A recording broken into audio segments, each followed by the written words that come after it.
Yes. Habari za wakati huu wa Tanzania. Kwa majina naitwa Captain Tesha, afisa kutoka Jeshi la Wananchi wa Tanzania katika kikosi cha Saki, kwa maana kwamba ni shule ya anga ya kijeshi.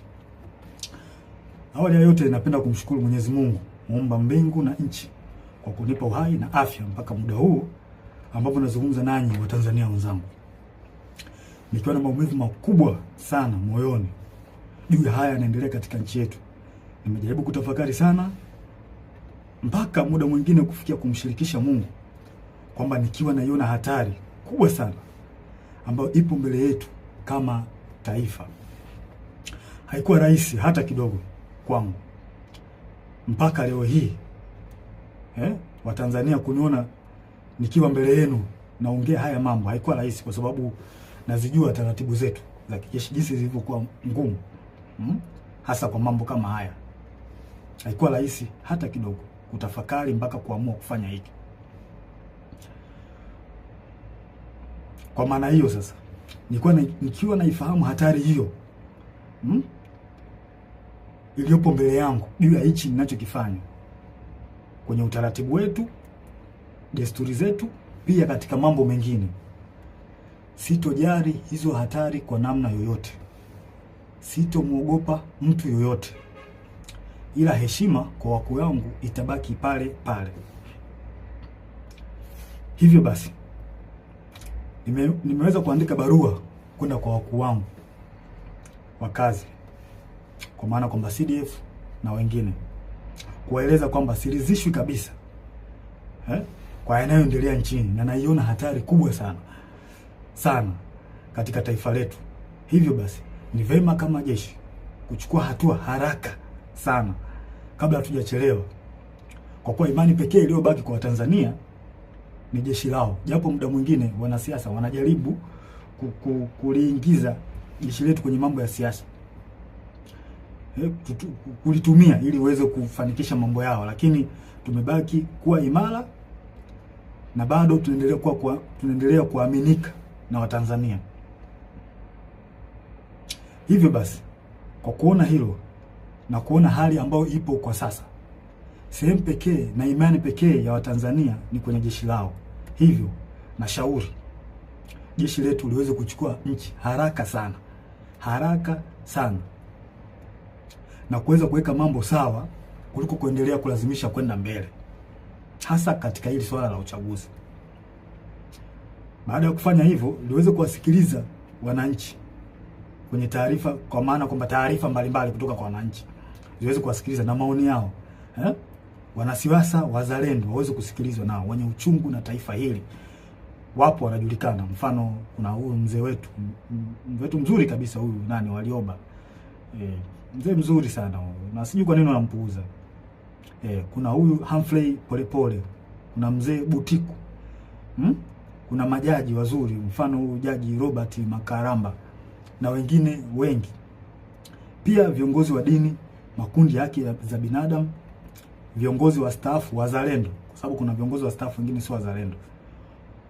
Wanaharakati wazalendo wanaoisaidia taifa kwa kuibua mambo mbalimbali, mfano mambo ya ufisadi, matumizi mabaya na madaraka, na kuibua mambo mengine ambayo yanaisaidia jamii kwa namna moja au nyingine kuweza kutatua kero mbalimbali za kijamii. Kama sasa tukipuuzia hili, basi tusije kuepuka lawama pindi mambo yatapokuwa mabaya. Yaani tusije kuepuka lawama kabisa kama tukipuuzia kufanya hivyo. Sasa nilikuwa naomba, kabla tujaendelea mbele zaidi, nilikuwa naomba kuna jambo moja tujaribu kuliangalia hapa. I think linaweza kutupa mwanga mzuri kwa mambo mengine ambayo nitakayoelezea hapo mbele. Kuna kitu kimoja kinaitwa deep state. Deep state. Nitaenda direct. Deep state ni kundi la watu wenye ushawishi mkubwa ndani ya serikali au taasisi za dola, ambazo wanafanya maamuzi za kushinikiza sera kwa siri bila kushirikisha au kutegemea ridhaa ya umma au viongozi walio madarakani kihalali. Mara nyingi kundi hili linaaminika kuwa linaendelea kushika madaraka hata serikali inavyobadili kupitia uchaguzi wa kidemokrasia. In short, ni serikali ndani ya serikali, au kwa jina lingine unaweza kuita remote controller. Ni serikali ambayo inafanya kazi nyuma ya pazia, na mara nyingi wanatumia ushawishi wa taasisi kama zifuatazo: jeshi, idara ya usalama, polisi, mahakama, wakurugenzi, ma-CEO wa mabenki na taasisi za fedha, viongozi wakubwa wa kibiashara na matajiri wakubwa, media, mfano TV, redio na magazeti, wasanii na watu mashuhuri, na muda mwingine wanaweza kutumika bila hata wao wenyewe kujijua kama wanatumika na hao deep state. Sifa kuu za deep state hapa nitazielezea, zipo 4. Ya kwanza, hufanya kazi kwa siri au covert operation, na wanafanya kazi hivyo ili wasiweze kugundulika, kwa sababu wakigundulika inaweza kidogo ikawapa shida. Namba 2, hawajibiki moja kwa moja kwa wananchi. Mara nyingi wanawatumia wanasiasa ambao wako upande wao. Kuna wanasiasa ambao wapo upande wa deep state, kwa hao ndio wanatumika moja kwa moja kufanya mambo yao serikalini. Hutumia taarifa za siri, propaganda au vitisho kudhibiti hali. Pindi mambo yao yanapoanza kujulikana na wananchi, mara nyingi wanatumia vitisho kwa kutumia vyombo vya ulinzi na usalama, au wanaweza kutumia media na baadhi ya watu. Nashangaa tu influencer from nowhere, mtu anaanza kumtukana mwenzake bila sababu.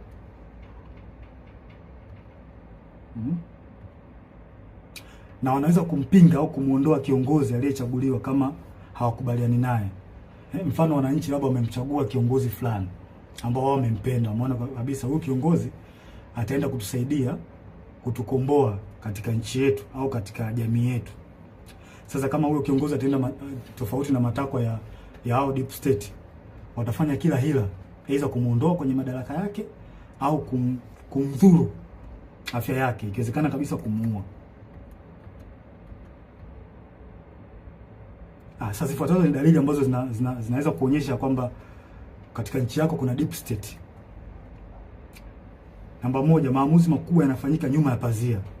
Sera muhimu zinapangwa na watu wachache wasiochaguliwa na umma, ambazo hazina maslahi kwa umma na mara nyingi zinakuwa zinawakandamiza wananchi. Namba 2, idara za usalama zinakuwa na nguvu zaidi ya kawaida. Vyombo vya ujasusi, mfano polisi, usalama, vinaonekana kutenda mambo kinyume na sheria au kibali kutoka serikalini au bunge, kwa sababu muda mwingine wanapokea amri kutoka huko kwenye deep state. Namba 3, ukosefu wa uwajibikaji. Unaweza kukuta kuna hali ya rushwa au kuna rushwa ambayo imefanyika katika taasisi fulani, na unashangaa tu from nowhere watu hawachukuliwi hatua, wanaekeana kinga. Na inaonekana kabisa watu wamefanya hizo hujuma za rushwa. Hakuna uwajibikaji, unaachwa. Namba 4, kampeni za habari na propaganda. Hutumia media, mfano magazeti, TV, radio na mitandao kwa ajili ya kutengeneza propaganda pindi unapoona taarifa zao au siri zao zinajulikana. Hutengeneza namna ya kuweza kuficha huo ukweli.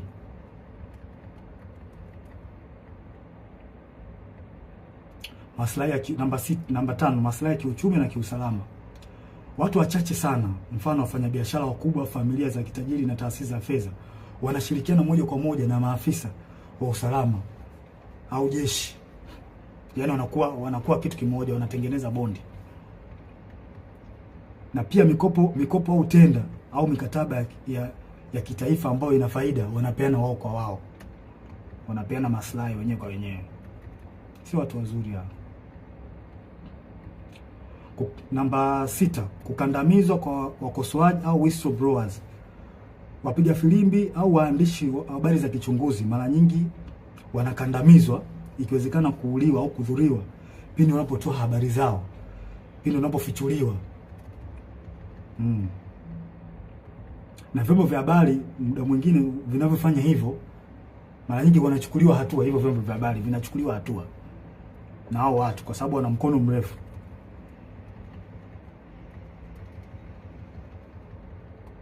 Si watu wazuri hao.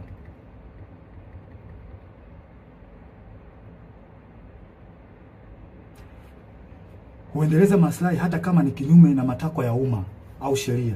wananchi hata mkipiga kelele vipi kuhusu hali mbaya au matatizo ya nchi, wao hawajali. Yaani wanafanya mambo kwa maslahi yao, hawajali wananchi hawa watu. Hawajali kabisa. Wanafanya mambo kwa faida zao wenyewe.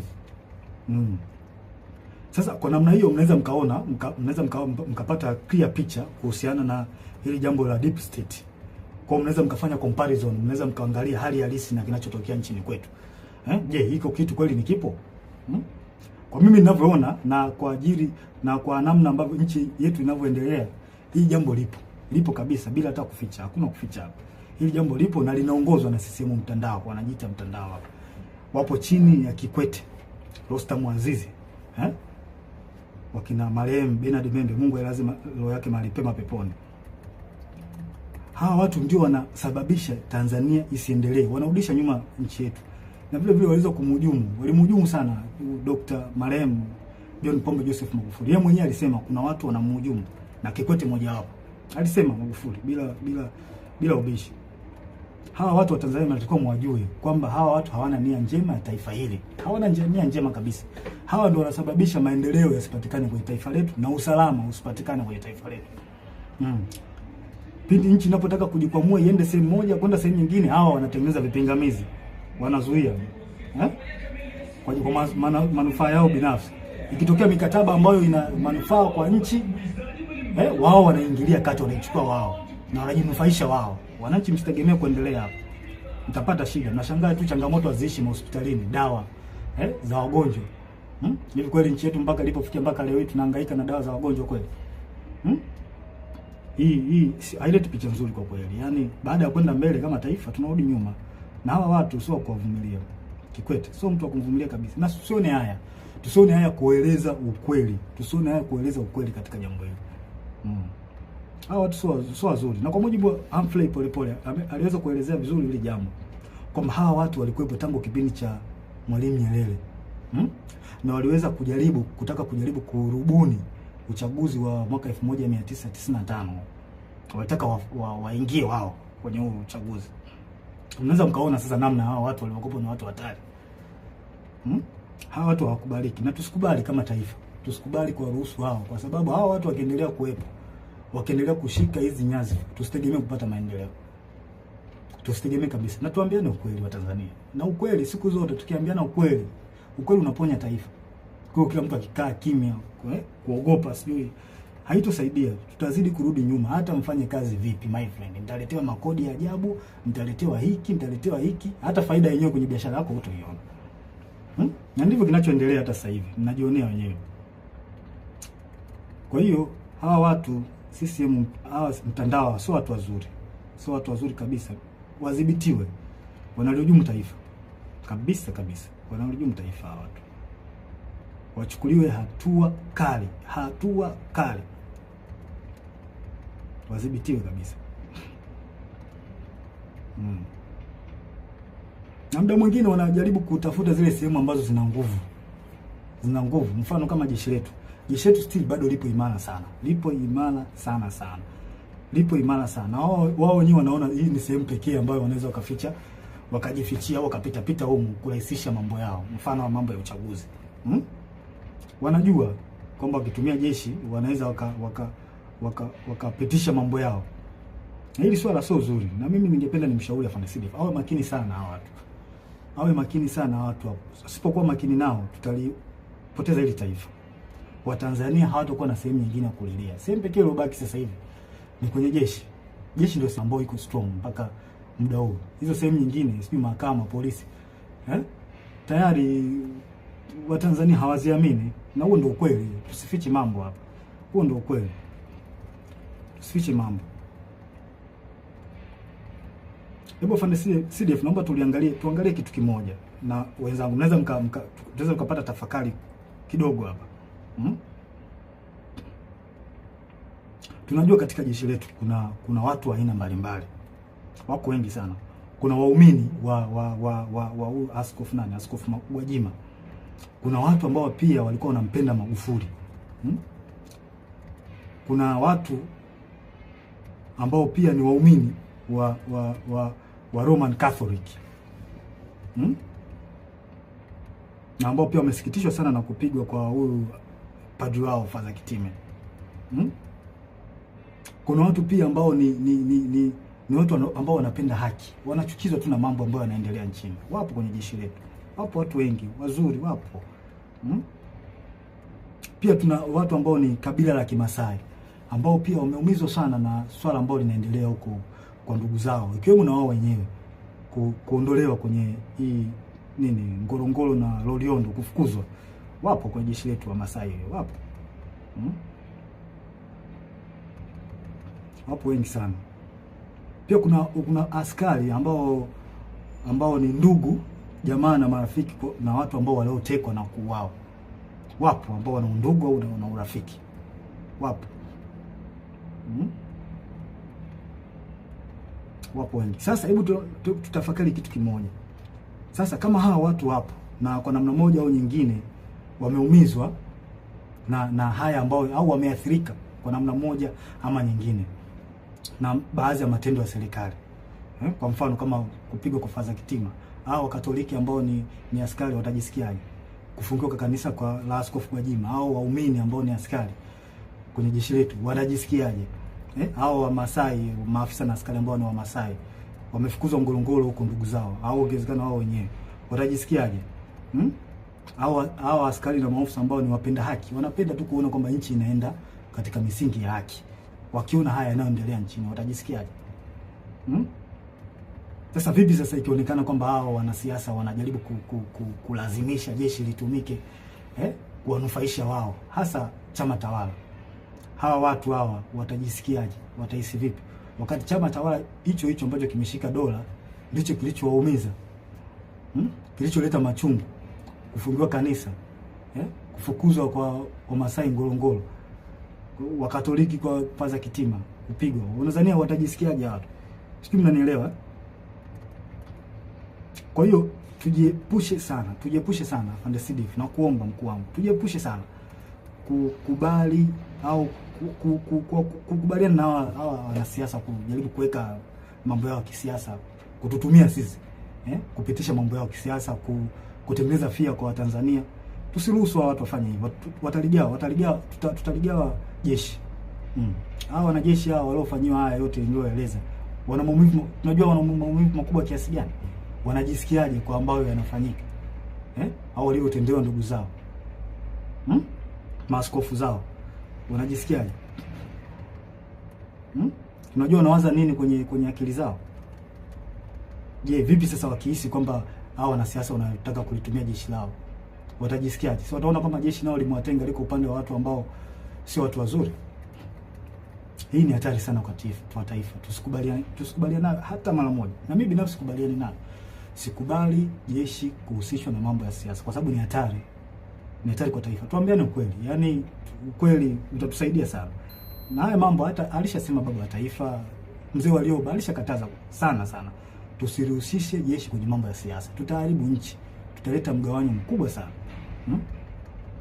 Leta mambo. Kuna maaskari na maofisa ambao wanapendezwa sana na the way huyu mwenyekiti wa Chadema Tundu Lissu anavyofanya hizo siasa zake, wanapendezwa nao. Huwezi kumlazimisha mtu, hiyo kitu kipo moyoni mwake. Sasa vipi sasa wakiona kwamba jeshi linahusishwa na wanasiasa wanalitumia kwenye mambo ya watu watawala ambao wamemzuru au wanaendelea kumshikilia vibaya huyo wao Tundu Lissu, watajisikiaje? Tunatengeneza bomu ambalo linaweza kuja kutulipukia baadaye tukashindwa kulidhibiti. Tujiepushe sana na haya mambo. Sio mambo mazuri kabisa, yanahatarisha taifa letu kwa kweli. Tusiweze kuyavumilia kabisa, tuwe wawazi kuyaongea. Sasa huu ni ushauri wangu kwanza. Kwanza tusidanganye kwamba wananchi hawajui kinachoendelea. Hilo swali inabidi tulitoe kabisa akilini mwetu kwamba wananchi hawajui wananchi wanajua vizuri kinachoendelea. Tusijidanganye kwa hili. Kwanza nashauri kitu cha kwanza, jeshi lichukue nchi na kufanya mambo yafuatayo. Tuzuie uchaguzi. Afande Sidif, na kushauri zuia uchaguzi. Huu mchaguzi una mtego mkubwa sana.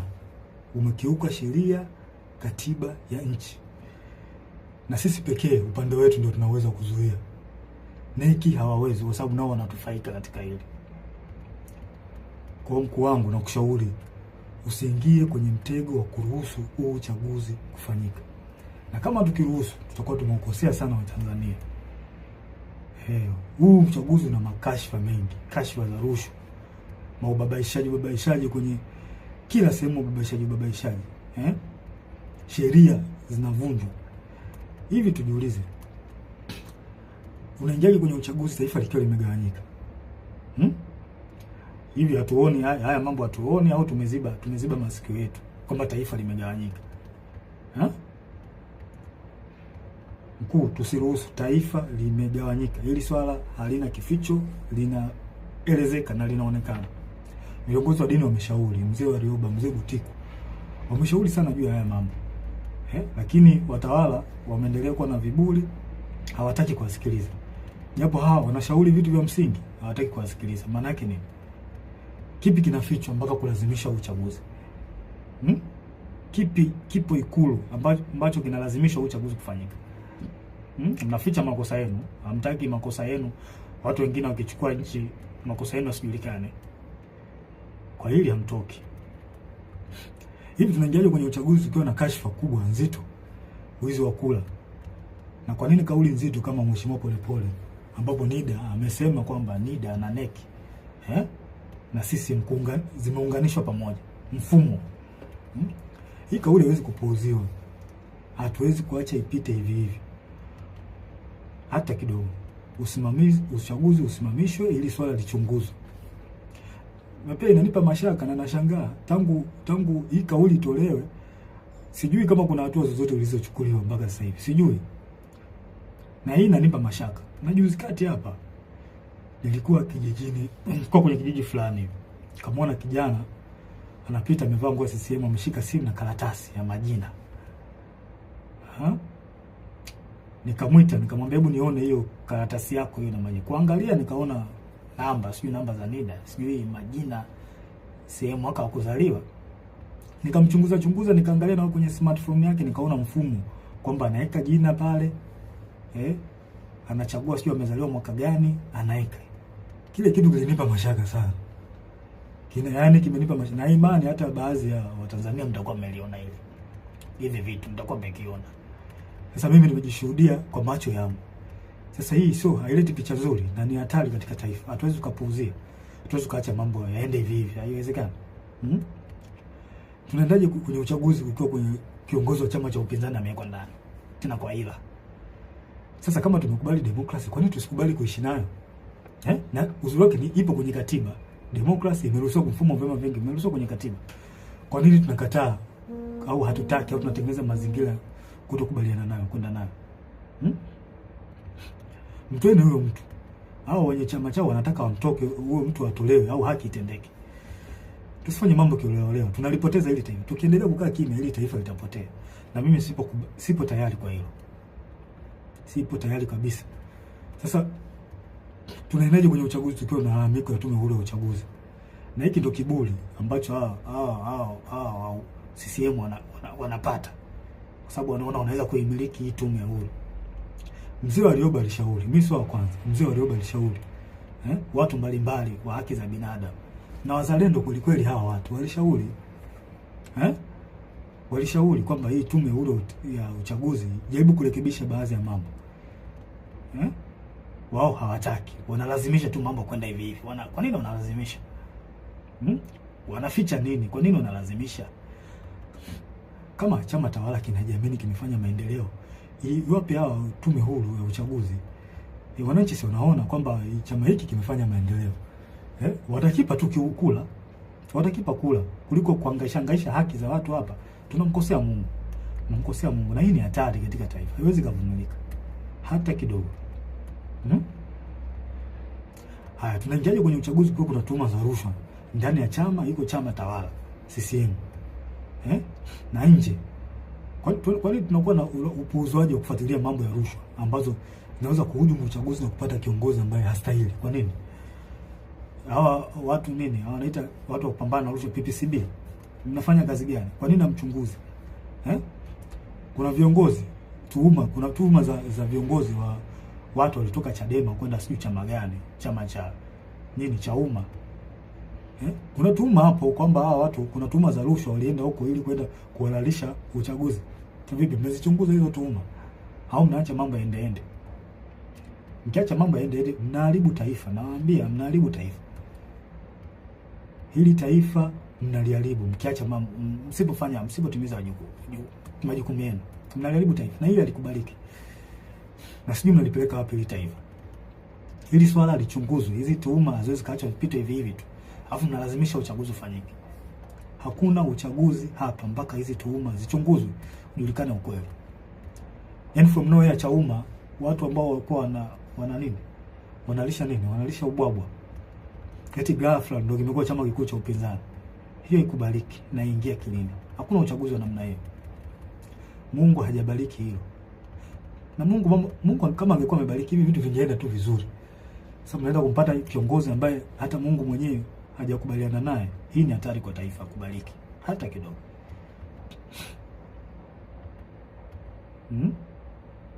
Sasa tunaingiaje kwenye uchaguzi kwa kuna uonevu zaidi wa chama cha upinzani?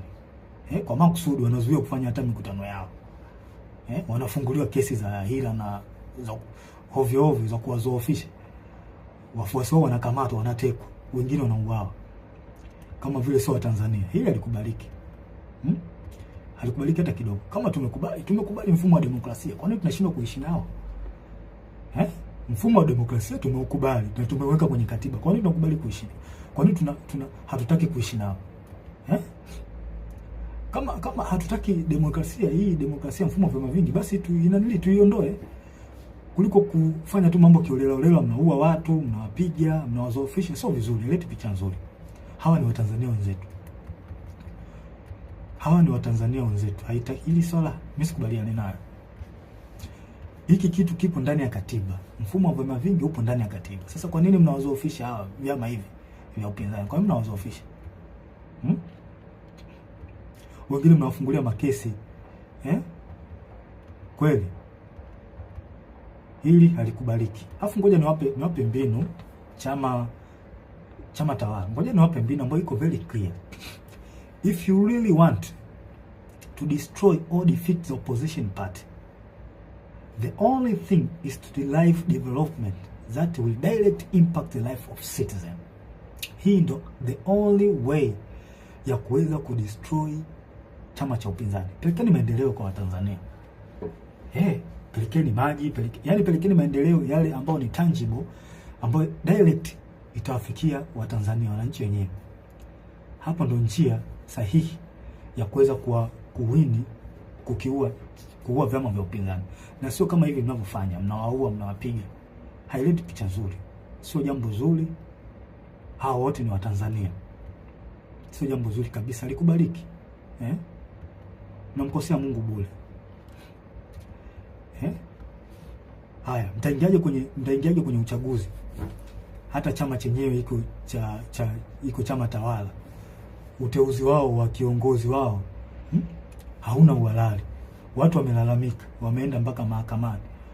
Wengine mpaka leo wanalalamika kwenye vyombo vya habari na mitandao ya kijamii kwamba kiongozi wao hajateuliwa kwa mujibu wa katiba yao. Tunaendaje kwenye uchaguzi kwa staili kama hiyo? Nafasi za ubunge zimekuwa za rushwa. Ndugu jamaa na marafiki ndio wanapewa hizo nafasi. Sasa mtaenda kutengeneza serikali ya aina gani? Wale watu waliochaguliwa na Watanzania wenyewe na wananchi waliopitishwa kwenye kura za maoni, ambao wananchi wanawaamini kwamba ni watu wazuri na watendaji kazi wazuri. Mmewakata. Mmeka watu wetu. Sasa nashangaa mtaenda kutengeneza serikali ya aina gani huko mnapotaka kwenda? Hii ni hatari kwa taifa na haikubaliki. Haikubaliki hata kidogo.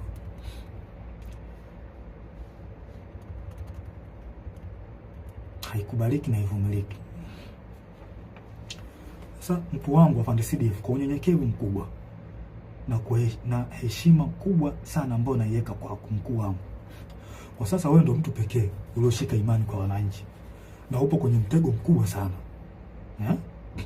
Tengeneza faraja imani kwa wananchi. Hili swala sio la Chadema. Hili swala ni la taifa, umoja na mshikamano na upendo wa taifa letu.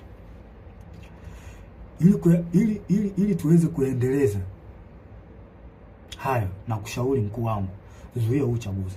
Uchaguzi hauna kibali hata kutoka kwa Mungu. Mkuu wangu Fandesidi, zuia uchaguzi.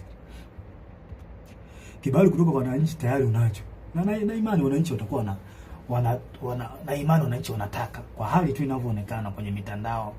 Labda mitandao nao ni njia rahisi ya kuweza kupata taarifa, kupata habari. Wananchi wanalalamika uchaguzi uzuiwe. Kwa Fandesidi, na kushauri mkuu wangu kwa upendo kabisa na unyenyekevu wa hali ya juu sana, stay positive, zuia uchaguzi. Kibali kutoka kwa Tanzania umepata, zuia uchaguzi, wavushe hapa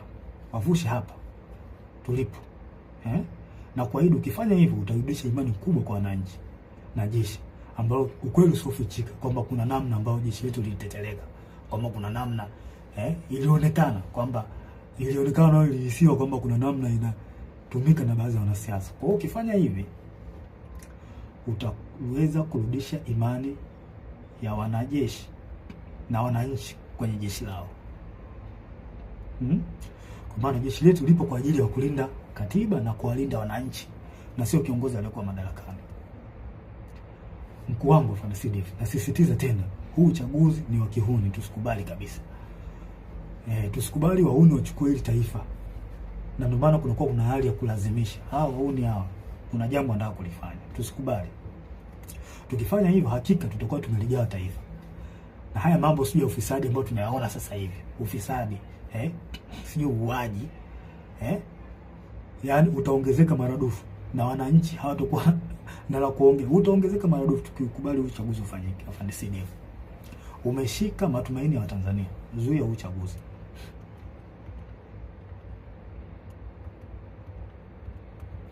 Na haya mambo, hata hii kashfa hii ya kuuliwa kwa Magufuli, Tanzania hawa si ndio watumia wenyewe kwanza, ndio hawa wanatumia sasa. Just imagine kwamba wamechukua hili taifa, wamechukua.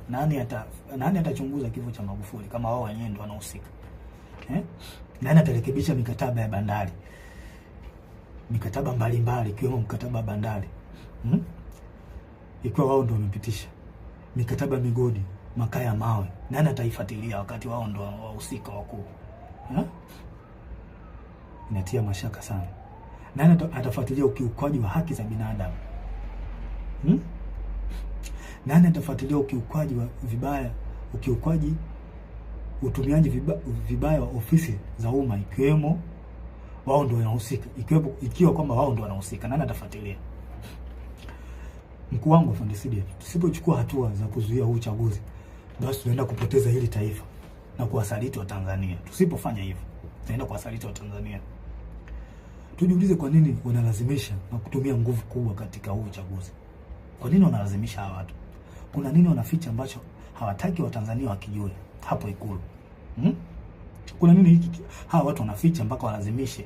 Yaani mambo yanaenda tofauti na katiba, wao wanalazimisha tu, tofauti na sheria za uchaguzi wanalazimisha. Kuna nini? Wanatumia marushwa, wanatumia nguvu kubwa sana mpaka kuua watu. Kuna nini wanaficha? Mkuu, kila siku wananchi wanalia kwa haya yanayoendelea nchini. Wanalia sana, huko mitandaoni ukipita unaona. Hawana tena mahali pa kukimbilia kupata msaada. Maana kama mahakama yenyewe hawana imani nayo. Na mahakama ipo upande wa watawala. Jeshi la polisi ndio kabisa lipo hivyo, hawaliamini. Na huo ndio ukweli usofichi. Yaani hapa ni kuongea ukweli. Tukitaka kuliponya taifa letu tuongee ukweli. Hawaliamini. Na inasemekana kwamba watekaji wenyewe hao wenyewe ndio wanahusika. Hao jeshi la polisi baadhi yao wanahusika na utekaji. Bunge nalo ndio hivyo. Most of them kule ni chama tawala. Hawaliamini.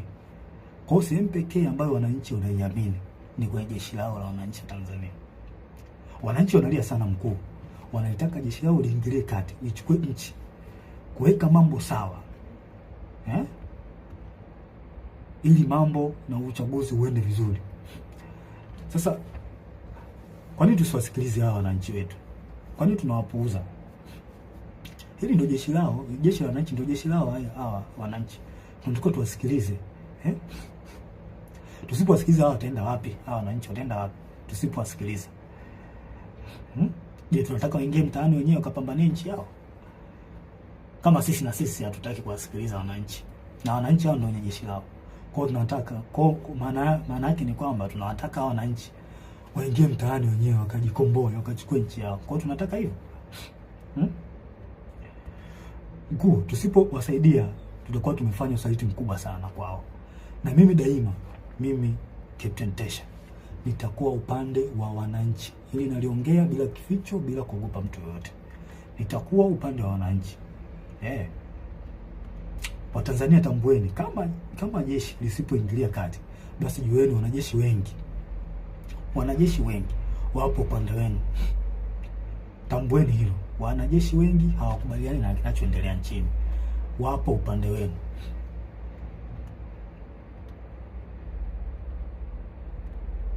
Hakuna kuzuia. Hakuna kuwazuia tena. Nendeni mkadai haki yenu ya kikatiba, wala msogope. Na hakuna kutia huruma tena. Nendeni mkachukue nchi yenu kwa mujibu wa katiba. Maandamano yapo kwa mujibu wa katiba. Na haya mambo hata baba wa taifa aliongea, Mwalimu Julius Kambarage Nyerere. Tusikubali wahuni waichukue nchi. Tukiwa wazembe, wapole, wahuni watakuja kuwatawala. Kwa hiyo tusikubali. Wananchi mko upande sahihi. Hawa watawala wamewapuuza maoni yenu. Na kama wamepuuza, maana yake ni nini? Chukueni haki yenu, tendeni haki yenu. Hakuna kuogopa, hakuna kutia huruma tena. Sasa na ole wake polisi au mtu yoyote hawazuia wa Tanzania kudai haki yao ya kikatiba. I promise you hutobaki salama. Wewe utakaowazuia wananchi kudai haki yao ya kikatiba, hutobaki salama. Nasema hili wazi bila kificho. Siogopi mtu yoyote.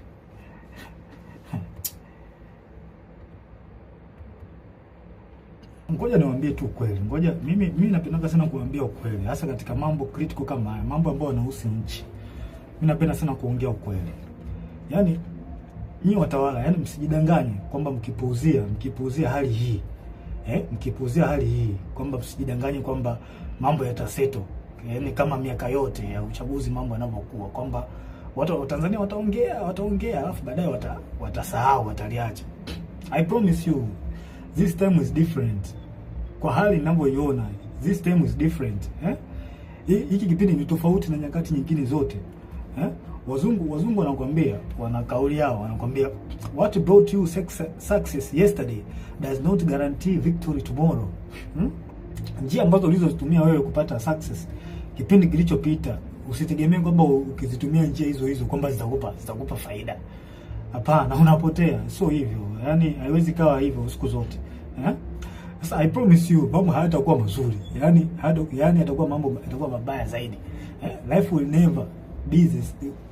Wazungu wanasema life will never be as usual kama mkilazimisha hili. Jinsi mnaona, hata wenyewe mnaona kwamba hali ni tofauti. Kama mkilazimisha hili, life will never be as usual in Tanzania. Sure I'm telling you. Yes. Afande Sidef, mimi nakuombea kwa Mungu wa mbinguni katika jina la Yesu Kristo akupe hekima na ufunuo kuyaona haya na kulinusuru taifa. Kwa sababu mimi naamini kwa sasa wewe ndio mtu pekee unaoaminika na Watanzania. Ambao unaweza kuwavusha Watanzania. Wavushe hapa, wape kile kitu wanachokitaka, kwamba wanataka katiba mpya. Yasikilizwe maoni ili tuweze kuvuka Watanzania kwa pamoja. Tanzania kwetu wote. Ya Watanzania wote. Kwa nini tunawanyanyasa hawa Tanzania jamani? Haileti picha nzuri. Kwa kweli, haileti picha nzuri. Tunakula kodi zao. Lazima tuwasemee. Swala la pili, Afande Sidef. Uchunguzi wa kifo cha aliyekuwa rais na amiri jeshi mkuu wetu, askari namba 1, John Pombe Joseph Magufuli. Rais Magufuli alikuwa askari namba 1 na amiri jeshi mkuu. Alikuwa kipenzi cha Watanzania. Kama sio wote basi walikuwa wengi wao. Pamoja na askari walikuwa wanampenda sana huyu mtu. na mimi ni mmoja wapo, nampenda sana, nilimpenda sana na still bado nampenda sana huyo mzee. Kipenzi cha Tanzania. Sasa na inawezekana pia hata waliokuwa wanamchukua by that time, kwa sasa hivi inawezekana kuna hali ambayo imeanza kuja kwao, kwamba wanawezekana kwamba wanaona kwamba mtu alikuwa sahihi, kwamba walifanya makosa kumchukia. Na hisi hivyo, na kuna baadhi tayari washa admit. Magufuli aliongoza nchi kwa uzalendo hali ya juu. Hamna mtu asiyejua hilo kwamba huyu mtu aliongoza nchi kwa uzalendo mkubwa sana. Kifo chake kimewahuzunisha watu wengi sana ndani ya nchi na nje ya nchi. Hilo halina ubishi.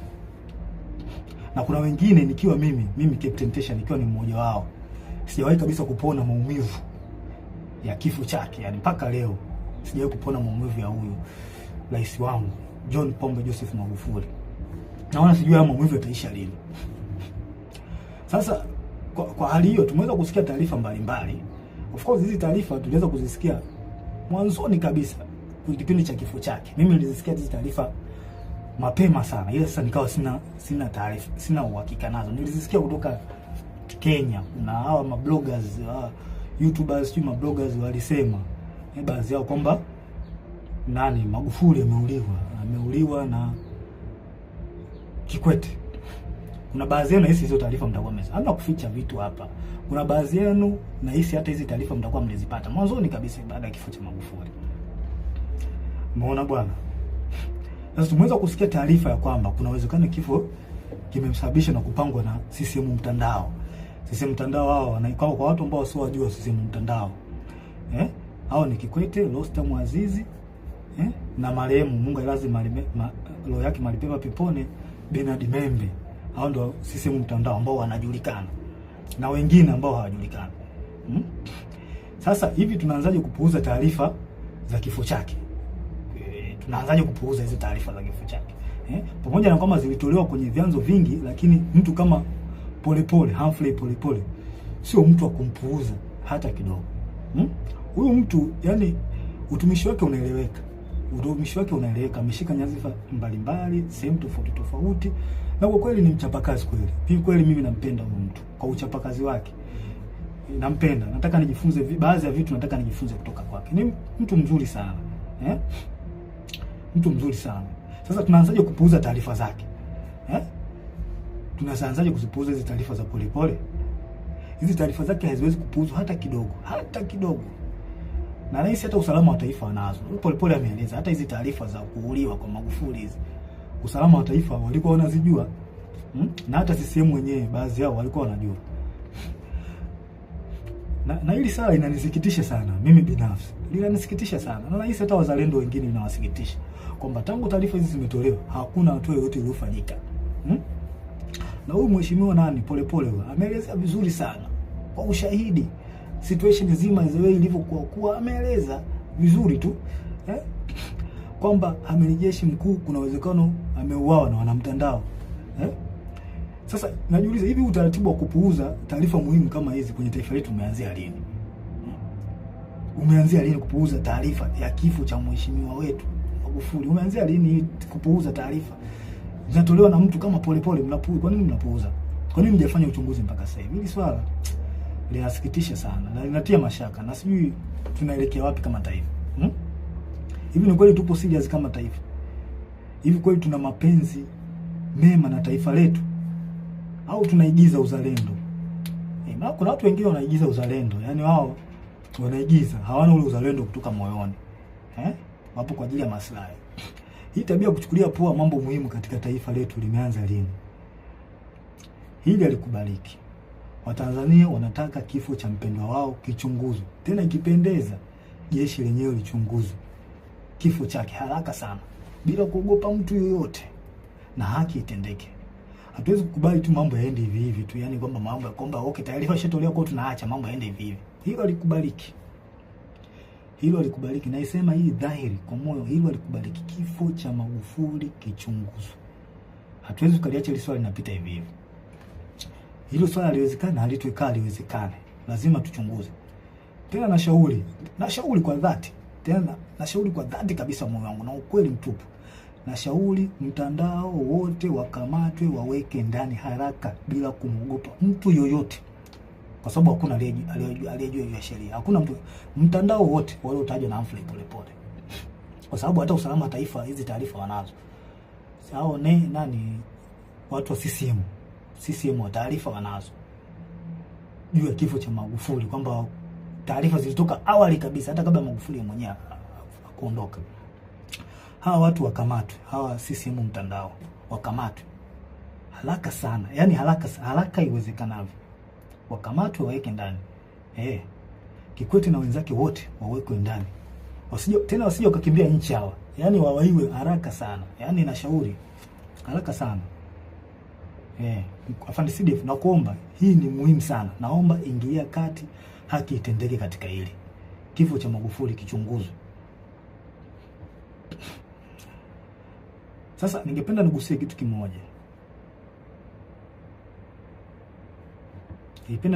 kimoja. Mwaka 2005 kuna kiongozi mmoja wa kijeshi ilisemekana alilishwa sumu. Kilikuwa kipindi hiki ya mambo ya uchaguzi, kuna kiongozi mmoja wa kijeshi ilisemekana alilishwa sumu, na hii imekuja baada ya yeye, ilisemekana kwamba alikataa, kuna baadhi ya maagizo alikataa, kwamba alilazimishwa au aliambiwa jeshi litumike kwa namna moja au nyingine kuwapa ushindi chama tawala. Ilikuwa mwaka gani? 2015. Na imani baadhi yetu tulikuwa tunakumbuka hii issue iliyotikisa taifa by that time. Na huyu kiongozi alikuwa anapendwa sana na wanajeshi pamoja na raia, walimpenda sana. Sasa mimi nataka muunganishe dot, wa Tanzania wenyewe muunganishe dot. Kuanzia kifo cha Magufuli kwamba aliyekewa sumu, huyu mzee Mangula huyu na ndio wa CCM, mnaweza mkachunguza, na watu wote waliokuwa wapo tofauti kimsimamo au kimawazo na Kikwete wapo wapi mpaka kipindi hiki? Na pia ikiwezekana muweze kuunganisha doti mpaka kipindi cha Nyerere, zeni mtapata majibu, alafu mjiulize huyu mtu ndio mnataka mumrudishe madarakani. Maana hakuna asiyejua, yani kulazimisha hii issue nzima, kulazimisha uchaguzi huu. Kikwete anahusika kwa 100%, hawezi kuepuka hiki. Na hatuwezi kukaa kimya, lazima tuongee ukweli. Unajua ukweli ndio unaponya taifa. Anahusika, kwa hiyo yeye anataka ajifichie huko kwamba okay, tukishaingia madarakani hapa kuna baadhi ya uchafu wake utafunikwa. Hii haikubaliki na haiwezekani. Haiwezekani.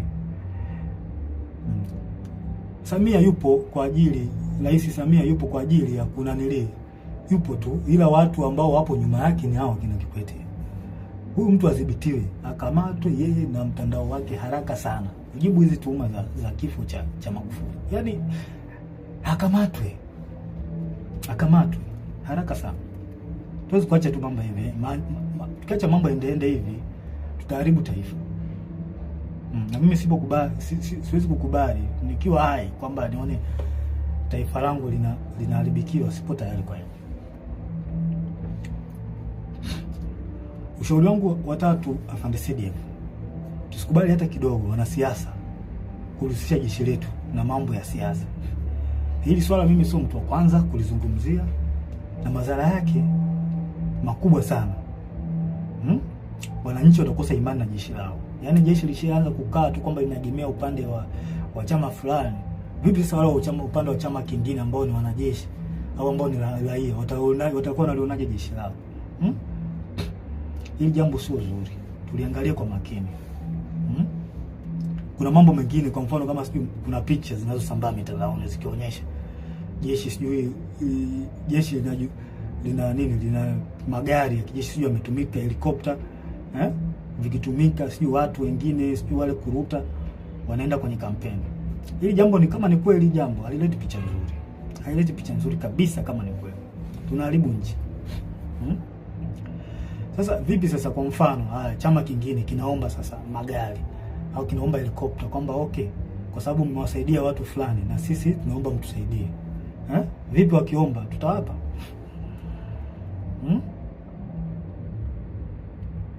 tutawapa? Okay, je, what next kama tukikataa na wao wanaujua ukweli? Haya mambo ndio maana Mwalimu Nyerere na pamoja na Warioba waliyakataa. Siasa wanasiasa kulitumia jeshi sio kitu kizuri, linagawa, litakuja kugawa taifa vibaya sana. Mimi sikubaliani nao, sababu madhara yake ni makubwa sana. Tutavunja ule umoja, tutavunja umoja. Hao wanajeshi hao watakuwa wako hivi, hao watakuwa hivi. Hata imani kwa Tanzania itapungua. Na pia adui anaweza kutumia njia hizo za nyewe kugombana au nyewe kutofautiana. Adui anaweza kutumia njia hizo kutuhujumu. Inatokea sana. Haya mambo tusione haya kuyaongea. Tuyaongee kwa ukweli na kwa moyo mmoja, kwa sababu tukikaa kimya haya mambo yataendelea tu. Hawa watu watahisi kwamba hawa Tanzania hawajui au hawaelewi nini kinachoendelea. Kumbe wanaharibu nchi, alafu na nyinyi mnaamua kukaa kimya. Watu wema wakikaa kimya, mabaya yanaendelea kutapakaa, yanaendelea kuenea. Kuna watu wanaujua ukweli, alafu wanakaa kimya. Sasa unapofanya hivyo, yani unaruhusu yale mabaya kutembea, na mwisho wa siku itakuja kufikia na wewe. Kwa hiyo the best option, wewe unajiona wewe mtu mwema, kwamba unaona hiki kitu hawa watu atende, akiongea. Hata kama huwezi kuchukua action kubwa, wewe ongea. Utasaidia kupunguza yale mabaya. Haya. Ushauri wangu wa 4 kwako CDF. Unahusiana na swala zima la rasilimali za nchi. Tumesikia kuona taarifa mbalimbali kupitia kwenye vyombo rasmi vya habari, na watu mbalimbali ambao wanaaminika, ambao hatuwezi kutilia shaka taarifa zao kwamba rasilimali zetu za taifa zinahujumiwa. Hizi taarifa na imani, hizi taarifa nyingi na imani unazo. Sasa mkuu, haya mambo sio ya kuwapuuzia hata kidogo. Swala mkataba wa bandari, ambao ndio usalama wa taifa. Bandari ndio usalama wa taifa. Swala migodi, migodi mbalimbali ya makaa, mawe, dhahabu, swala Ngorongoro. Naomba na nashauri mkuu wangu liangalie na lifanyie kazi. Watu wa Ngorongoro wapewe haki yao. Tukumbuke haki haipotei. Haki ya watu haipotei. Tutaichelewesha tu, lakini haipotei. Maumivu leo nayo watu wa Ngorongoro hayaleti afya kwa taifa hata kidogo, zaidi ya kuleta laana. Kama tuwatendei haki hawa watu, tunaleta laana kwenye taifa. Mtaka muelewe hivyo. Msipowatendea haki watu, taifa litapata laana, pamoja na wewe kiongozi ambaye unasimamia. Umeshindwa kutenda haki. Hawa watu wa Ngorongoro wana maumivu makubwa sana. Sana. Pia nashauri jeshi lako lipitie mikataba ya tangu Magufuli alipofariki. Nasemekana kuna mikataba mingi imepitishwa hapa ambayo haina manufaa kwa taifa. Mingi. Sasa mimi I'm just think kwamba hii hali kwamba tukiacha iendelee hivi tukiruhusu uchaguzi upite hivi ambao ni wa magumashi. Hivi mikataba nani ataipitia? Nani ataipitia mikataba jamani? Ndiko tu uchungu na taifa letu. Hawa watu hawa ambao wako madarakani wanaonekana hawana uchungu kabisa. Na hilo swala halina ubishi. Tuongee ukweli. Hili swala halina ubishi kabisa. Nani ataichunguza sasa hiyo mikataba?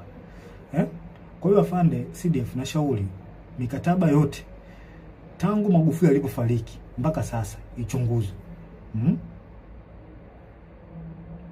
Kwa sababu haya mambo tunayoyasikia kwa watu ambao tunawaamini, na mitandaoni sio ya kupuuzia, kwa sababu mitandao ni chanzo pia cha kupata taarifa.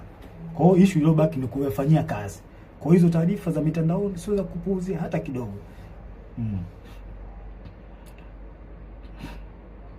Tukikuta tu kwamba tumeuza nchi, na tukianza kupuuzia mambo ya mikataba, tunaweza kukuta kwamba tumeuza nchi bila kujijua, na kuanza kuhangaika sijui na kodi za bodaboda, sijui kodi za mawinga. Kama mawinga nao mtu amemaliza zake chuo, ameamua ajishikize tu kuwa winga, eti naye anatakiwa alipe kodi. Huu ndo mwanzo kuonyesha kwamba rasilimali zetu zimeuzwa. Mnashindwa kusimamia rasilimali vizuri, mnaanza kuhangaika na watoto.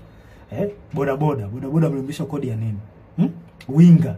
Mtu yuko Kariakoo kule anajitafuta, mnataka mumlipishe kodi. Sijui kodi za kufanya biashara mtandaoni, sijui ukiposti nini, sijui mambo ya kodi. Kweli ndio tumefikia huko. Haikubaliki. Afande CDF, naomba uione hii hatari. Hii halikubaliki. Kodi za mtandaoni. Yaani mtu anafanya biashara yake, anaposti vitu vyake, nataka muende kumdai kodi. Does not make sense. Hii haina maana kabisa.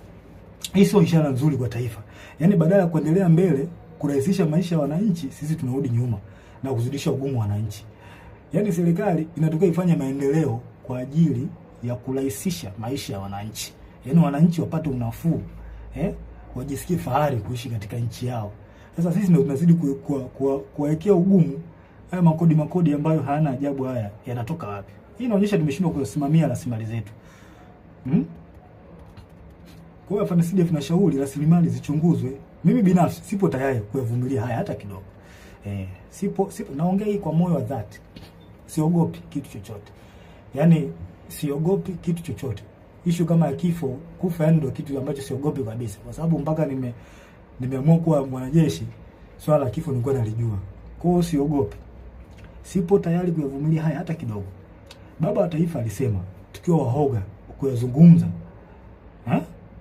na kuchukua hatua kwa mambo haya, ipo siku taifa litatawaliwa na wahuni. Hii ni kauli aliongea Baba wa Taifa. Mnaweza mkaiangalia kwenye speech zake. Na Baba wa Taifa ndio mtu ambaye tunamchukulia kama ni mtu ambaye anatuongoza. Zile speech zake zinatuongoza taifa kuelekea katika sehemu ambayo ni nzuri kimaendeleo.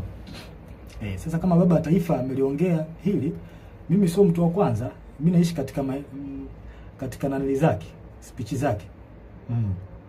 Na hiyo dalili, hiyo kauli aliyoongea Baba wa Taifa kwamba tukiwa hawa wauni wakiachwa, tukiacha mambo bila kuyaongea, mambo mabaya bila kuongea, ipo siku taifa litatumiwa na wahuni.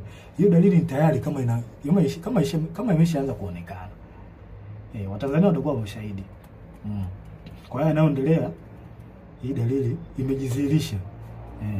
Na ni kweli tunatawaliwa na wahuni. Hilo swala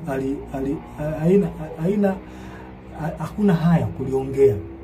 Tunatawaliwa na wahuni, hawana uzalendo na taifa letu. Mimi sikubali kutawaliwa na wahuni. Sasa mkuu wangu Afande CDF, na kushauri tuchukue nchi na kuyazuia haya haraka sana.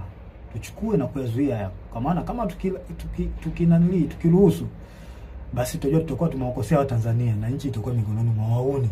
Haya tunayoona sasa hivi na hisi yataongezeka mara nyingi sana. Na yote anaongozwa na Kikwete. Huyu mtu mimi sijui kama ana hofu ya Mungu. Sielewi.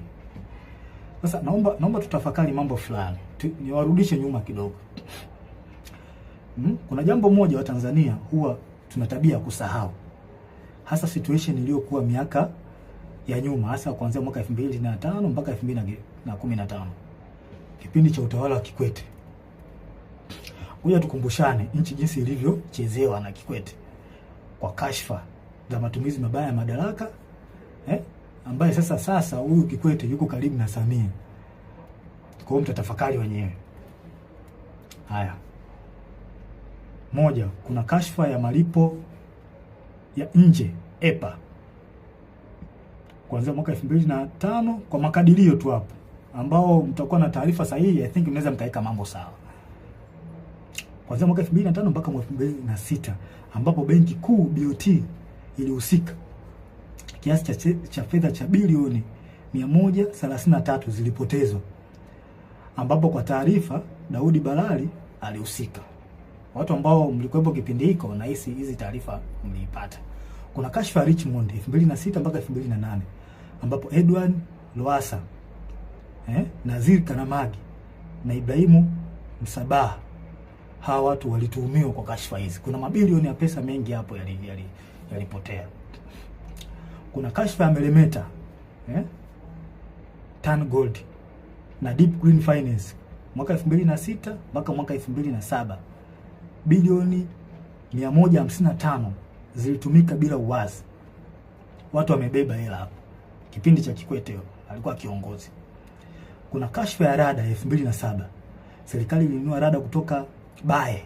Kampuni inaitwa Bae, I think iko UK. Kwa bei ya juu mno kupitia rushwa. Yaani watu hawa wauni wauni watu wabaya sana. Hawa wauni walipandisha gharama. Yaani hii kampuni ilikuwa inauza gharama ya chini, lakini wauni ambao walipewa wakaenda kufanya manunuzi ya rada wakapandisha gharama.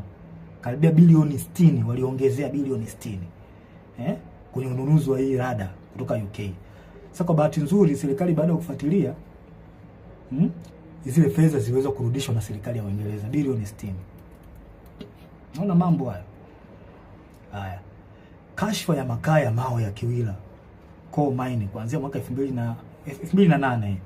Mgodi uliuzwa kwa kampuni inayohusishwa na viongozi wa juu kwa wakati huo ambaye alikuwa Edwin Lowassa na Daniel Yona. Mabilioni ya shilingi ya ununuzi wa mgodi wa mikopo. Yaani hao inaonekana walinunua mgodi.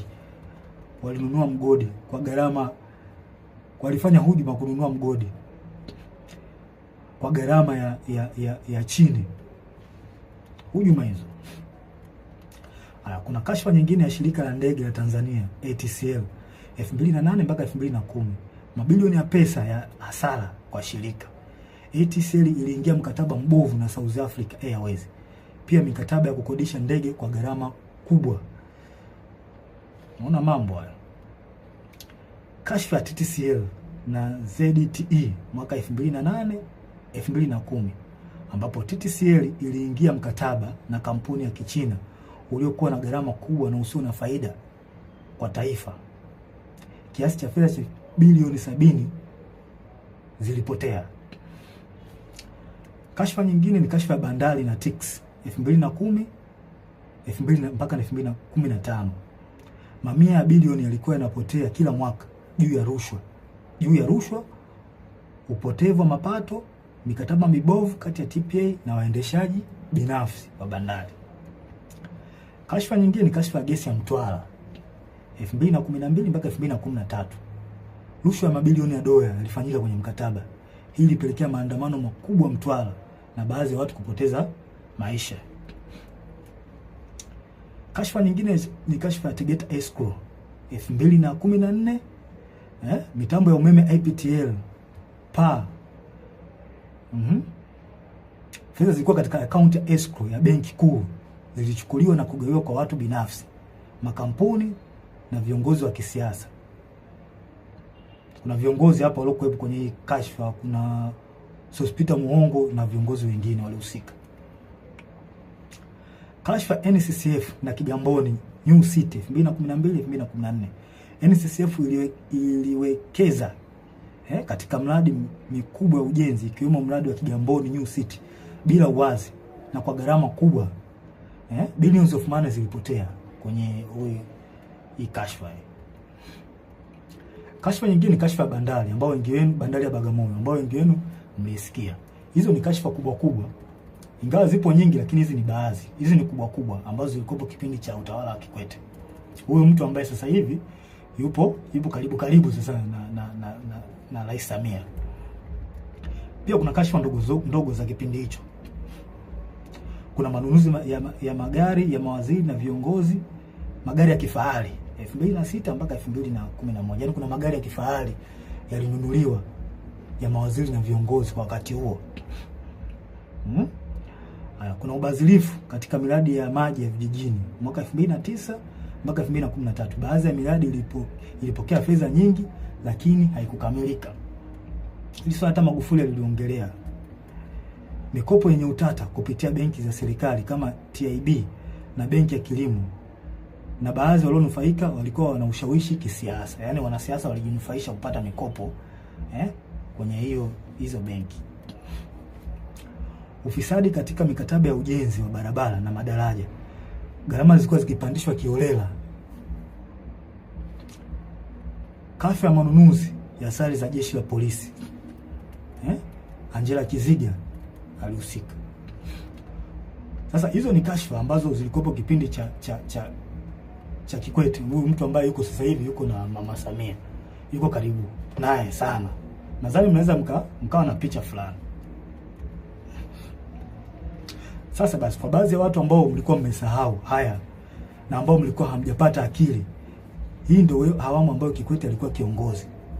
Na kashfa nyingi hapo mtandaoni, na kashfa nyingi hapo wana mtandao walihusika kwenye hizo kashfa hizo. Kwa hiyo mnaweza kutafakari wenyewe na kupata majibu kwa hizi kashfa. Tena hizi ni chache, zipo nyingi sana. Kashfa za awamu ya 6 ambazo kipindi cha mama, na imani mmezisikia, nyingine mmezishuhudia na mnaziona mpaka wakati huu. Kashfa za mama. Tusifiche mambo. Unajua, tukitaka kuponya taifa, mimi kila siku mimi nitakuwa naongea, tukitaka kuponya taifa tuongee ukweli. Ukweli unaponya taifa. Hamna kuficha mambo hapa. Nilikula kiapo cha kusema ukweli. Mimi nitasema ukweli hata kama unawaumiza, nitasema ukweli. Kashfa za awamu ya 6 mnazisikia kila siku zinapostiwa. Polepole, mheshimiwa Polepole. Tena Polepole anajitahidi sana kueleza Watanzania. Mimi yani, hebu msikilizeni huyo mtu. Huyo mtu anawasaidia. Msikilizeni. Ameeleza makashfa nyingi, mama mfisadi ya mtoto wa nani? Mtoto wa rais. Yaani mtoto wa rais tulitegemea uwe mfano kwa vijana wa Tanzania. Kuwa mtu ambaye una tabia nzuri. Una mwelekeo mzuri. Lakini mtoto wa kiongozi ndio unakuwa mtu mwenye kashfa. Haileti picha nzuri kwa taifa, na ni aibu. Ni aibu kwa mheshimiwa rais mtoto wako kuwa na kashfa. Ni aibu. Aibu sana.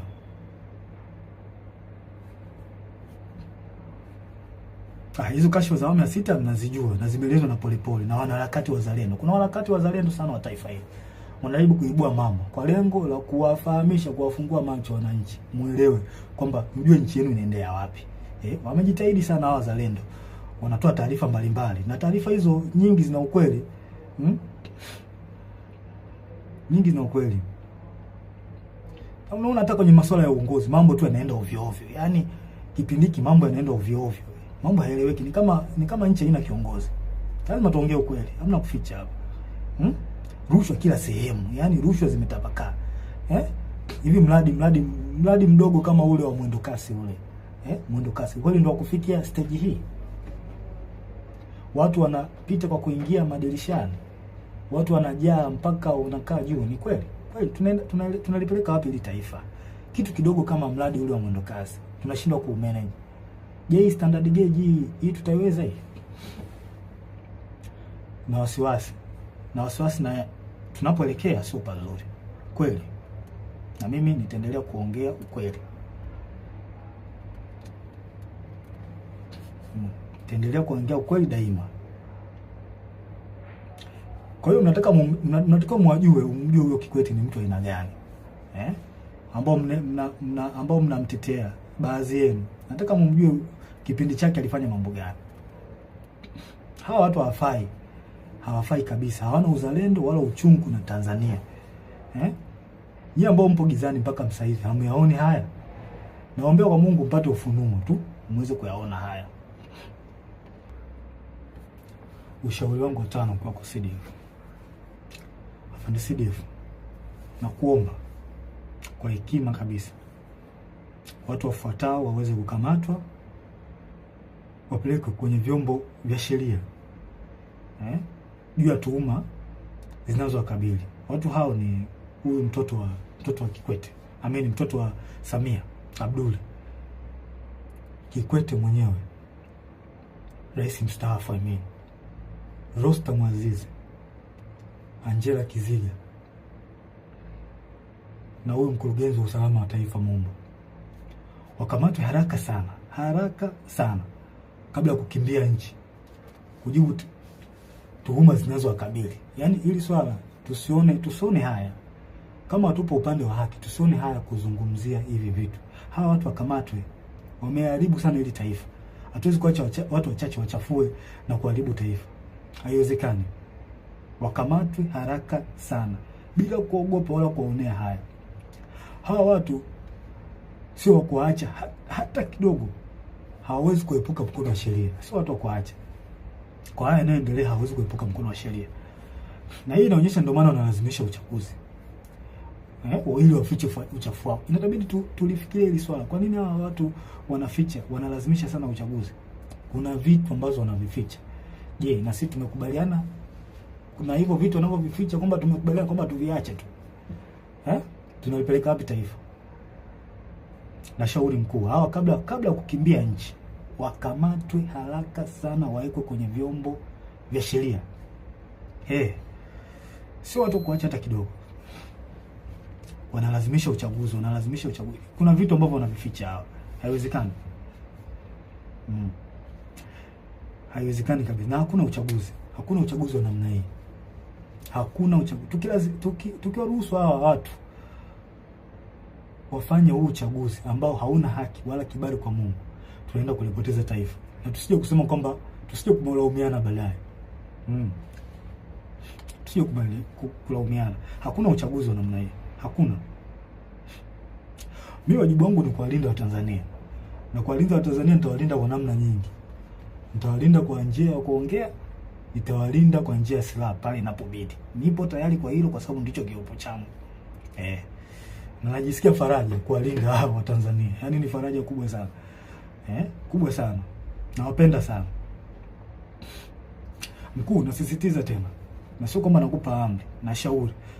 Hawa watu wakamatwe haraka sana. Hili swala halitopita daima mpaka haki itendeke.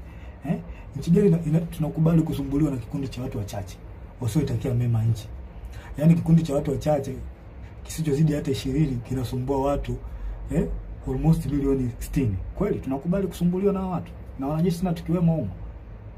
Mimi sikubali. Hao watu wakamatwe ili turudishe imani kwa taifa na uwajibikaji. Maana walishazoea kwamba wana Tanzania wanaongea alafu watasahau. Hili swala halitosahaulika milele na milele. Mpaka kieleweke.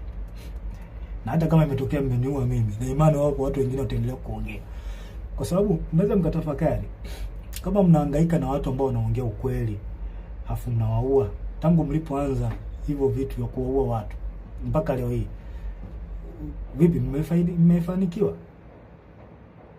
Lazima tuongee ukweli, hamna kufichana hapa. Mlifanikiwa? Kwa mimi nitaongea, mkiniua watakuja watu wengine kuongea. Mpaka kieleweke. Haki lazima itendeke hapa. Nyerere alishasema tukikaa kizembe wauni watakuja kututawala. Mimi sikubali kutawaliwa na muone. Sasa kwa Fan CDF naomba niliweke ili swala niliweke, niwe mkweli katika swala hili. Na wanajeshi wenzangu wazalendo kweli. Naomba niliweke ili swala liwe open kwenu. Tusipokuwa makini, jeshi letu litakuja kutekwa na wanasiasa. Hii inakuwa mwazi kabisa, sincerely. Kama ilivyotekwa mahakama, jeshi la polisi, usalama, na iona hatari jeshi letu nalo kuja kutekwa na wanasiasa. Na tusidanganye kwamba kwetu halitotokea. Hiyo inawezekana na dalili zishaonekana. Lakini this time itakuwa tofauti na miaka yote. Hawa watu wamefanya maovu mengi sana. Hawa wakina Kikwete, Rostam, Samia, wametumiwa kwa mambo mengi sana, maovu na mazito kweli kwa taifa hili. Hivi mnahisi watakaa kizembe? Watakaa kizembe tu? Lazima walazimishe kwa uchaguzi. Lazima walazimishe.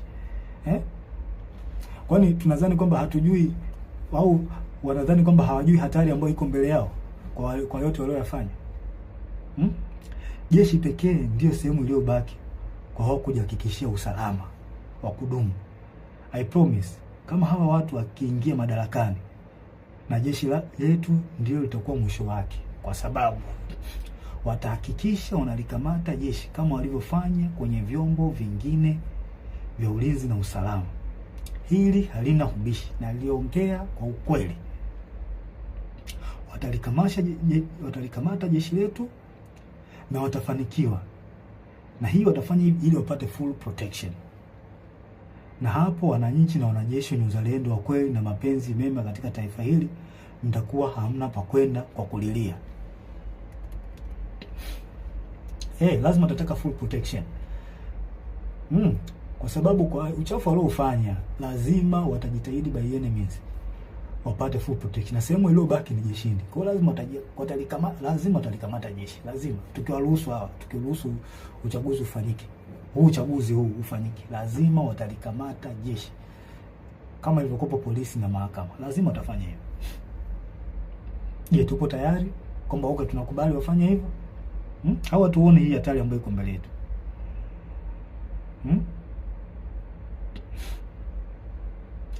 Naudia tena, jeshi pekee ndio sehemu iliyobaki wao kujihakikisha usalama wao wa kudumu. Hivyo basi watahakikisha wanalikamata effectively.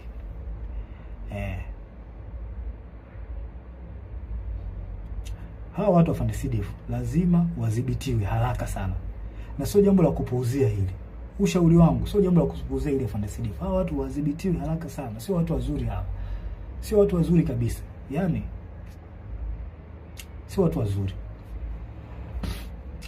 Sasa wanasiasa wastaafu, wanasheria wastaafu, viongozi wa jeshi wastaafu, viongozi wa dini, hivi hamuoni hii hatari ambayo iko mbele yetu? Ingawa baadhi yenu mmejitokeza kuongea, lakini wengi wenu bado mpo kimya. Au mnadhani kwamba hili swala haliwahusu? Now I promise you, hii hatari mkikaa kimya, kwa sababu nyinyi mnajiona mko salama, nyinyi viongozi wa staafu na wengine mnaona mnakaa tu kimya, mnajiona mko salama. I promise you, hii hali ikitokea, madhara yake na nyinyi mtakuja kuona baadaye. Lazima itawafikia. Lazima mtawafikia, itawafikia tu. Sasa hivi mnaona kwamba mnakaa kimya, mnaacha tu mambo yanafanyika ovyo ovyo, nyinyi mnakaa kimya. Au mnanufaika na nyinyi? Na washauri viongozi wangu wastaafu, viongozi wa dini, msikae kimya. Taifa linaenda kupotea. Tuwa kweli katika hili. Msikae kimya, taifa linaenda kupotea. Msikubali uchaguzi ufanyike. Hakuna mchaguzi wa aina hii. Wanalazimisha kwa sababu wanajua mambo yao waliyofanya, uchafu waliofanya. Na ndio maana wanalazimisha sana. Tuongee ukweli. Hakuna kuficha hapa. Kuna swali lingine ambalo mheshimiwa Polepole alizungumzia. Na mimi napenda tu nilisisitizie. Nashauri katika taasisi zote za serikali, vyombo vya ulinzi na usalama, mahakama, bunge, wizara zote, hasa wizara ya fedha, taasisi za usalama wa taifa na sehemu nyinginezo, tunzeni taarifa zote za ushahidi zinazohusu ukiukwaji wa sheria na taratibu za serikali. Kama msipofanya hivyo, time will come, and it very soon, time will come, tutatakiwa mtujibu, tutataka mtujibu wapi zilizopo hizo taarifa. Na hatutakuwa na uvumilivu na mtu yoyote. Sure, I'm telling you. Hatutakuwa na uvumilivu na mtu yoyote. Tunzeni hizo taarifa. Tunzeni taarifa zote za mambo ya rushwa, za mambo za ukiukwaji wa madaraka, uvunjifu wa taratibu, uvunjifu wa sheria. Tunzeni hizo taarifa. Time will come, tutahitaji hizo taarifa.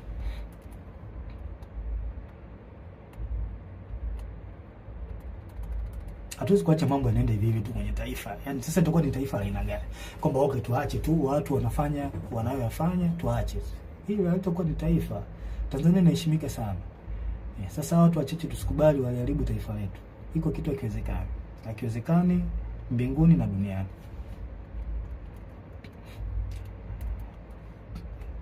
Pia nashauri wanasiasa na baadhi wakuu wa vyombo vya ulinzi na usalama, hebu tuache kutengeneza psychological fear kwa Tanzania.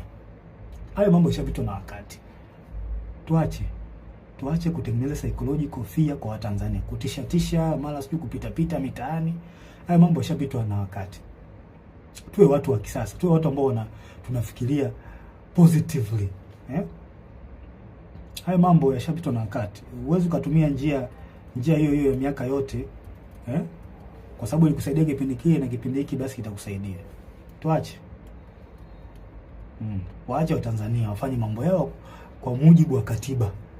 Kama issue ya maandamano ipo kwa mujibu wa sheria na katiba. Waacheni wafanye haki yao. Kwa nini mnatengenezea mazingira ya kuwatishatisha? Hii jambo sio jambo zuri. Na tunavunja katiba mnapofanya hivyo. Maana mkifanya hivyo mnaongozea hasira hawa watu. Mwisho wa siku wanakomaa, wanazoea, wanaona kumbe watafanya hivi, kumbe watafanya hivi. Kumbe wanapita mtaani wanananili. Hebu tubadilike, hili sio jambo zuri, halina afya. Njia pekee ya kutuliza mambo hapa, yani njia pekee, the only way to settle down all the problem ni kufanya mwafaka wa kitaifa. Hiyo ndio njia pekee ambayo itasaidia haya yote kuliko kuwatishatisha. Na watishaji wananchi, watu wenu walipa kodi hawa. Wake zenu hawa, wake zenu. Wa marafiki zenu, ndugu zenu, wachumba zenu. Ndio hawa wako uraiani. Kwa hiyo mnawatishatisha. Kwa nini mnawatisha? Sio jambo zuri. The only way ni kufanya mwafaka wa kitaifa. Kudumisha upendo na amani katika taifa, na sio kuwatisha raia. Mimi sikubaliani nayo, iko kitu na sikipendi. Tunataka tujue pia huu mwaka ni tofauti. Hili swala halihusu chama fulani, eti sio chama cha upinzani. Hapana, hili swala ni la taifa. Tusome alama za nyakati tuone. Hili swala linahusu taifa. Sio swala la Chadema hili swala. Kwa mwaka huu mnabidi muangalie hata nyenye utofauti wa huu mwaka. Watu waalizishwa naoendelea nchini. Mwafaka wa kitaifa unahitajika.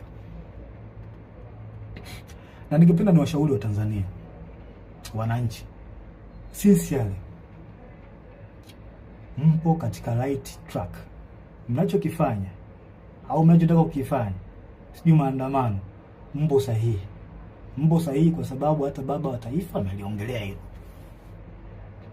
Mpo katika right track. Mna baraka zote kutoka kwa baba wa taifa, mna baraka zote kutoka kwa Mungu na hata kwangu. Na pia mnatakiwa mtambue kwamba asilimia kubwa ya wanajeshi wapo upande wenu. Wengi hawezi kutoka hadharani kama nilivyotoka mimi, kwa sababu sio ujasiri wa kila mtu ambaye anaweza kufanya hivi. Ila mtambue wanajeshi wengi na askari, hata kwenye polisi huko na sehemu nyingine, wapo upande wenu. Hapo upande wenu kabisa.